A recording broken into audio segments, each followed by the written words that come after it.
প্রিয় শিক্ষার্থী, তোমরা একটি বড় বাক্য বলতে গেলে তোমাদের মাথা কি ব্লাঙ্ক হয়ে যায়? তোমরা কি একটি ছোট বাক্যকে কিভাবে বড় করতে হয় সেটি নিয়ে অনেক বেশি চিন্তিত? তাহলে এই ভিডিওটি তোমার জন্য। ভিডিওটি শেষ পর্যন্ত দেখলে তুমি অবশ্যই একটি বড় বড় বাক্য গঠন করতে পারবে। তাহলে চলো আমরা আজকে দেখি কিভাবে একটি ছোট্ট আইডিয়াকে বড় বাক্যে রূপান্তর করা যায় এবং নিজের ধারণাটাকে খুব ক্লিয়ারলি ইংরেজিতে প্রকাশ করা যায়। তাহলে চলো দেখা যাক। আমরা একটি ছোট্ট আইডিয়া নেই। আমাদের মায়েরা প্রত্যেকেই কিন্তু বাসায় রান্না করে। এই ছোট্ট বাক্যটা আমরা নিব। যেমন ধরো আমি এখানে লিখলাম মাদার কুকস, মানে মা রান্না করে। এই ধারণাটিকে আমরা ধাপে ধাপে একটা বড় বাক্যে রূপান্তর করব।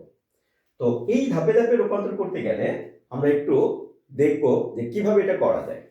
আমরা এখানে কিছু কোশ্চেন করব এই বাক্যটিকে। যেমন হোয়াট, হোয়াট মানে হচ্ছে কি, এটা এটা কখন করা হয়, এইটা ফর হোম অর্থাৎ কার জন্য বা কাদের জন্য এটা করা হয়, এর পরবর্তীতে এটা কেন করা হয়।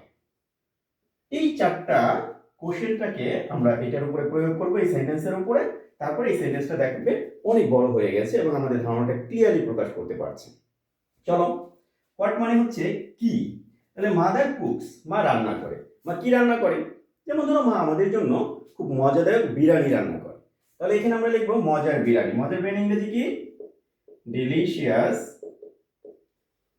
বিরিয়ানি। ওকে, সো কি প্রশ্নের উত্তর দেওয়া হয়ে গেল। এখন আমরা লিখবো মা কখন রান্না করে।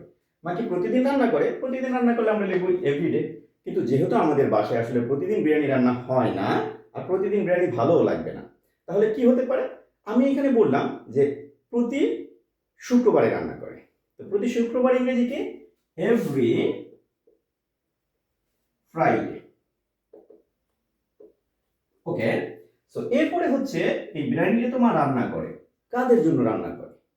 আমাদের পরিবারের জন্য রান্না করে। আমাদের জন্য রান্না করে বলতে পারি, অথবা আমাদের পরিবারের জন্য রান্না করে বলতে পারি। আমি বললাম for our family, for our family. Okay, এরপরে আরেকটা প্রশ্ন হচ্ছে মা কেন রান্না করে? এটা খুব সিম্পল কোশ্চেন। সো এই প্রশ্নের উত্তরটা হচ্ছে যে আমরা সবাই এটা খেতে পছন্দ করি, এই কারণেই মা রান্না করে।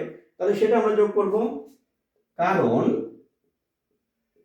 Because we like to eat eat. তাহলে দেখো, আমাদের ছোট্ট একটা আইডিয়া ছিল শুধু কুকস, মা রান্না করে, সেই বাক্যটা এখন কত সুন্দরভাবে বিশাল একটা বাক্যের রূপ ধারণ করেছে এবং আমাদের আইডিয়াটাকে খুব ক্লিয়ারলি এবং স্পষ্টভাবে প্রকাশ করতে পারছে। আমরা পুরো সেন্টেন্সটা একবার দেখি, তাহলে কি হলো?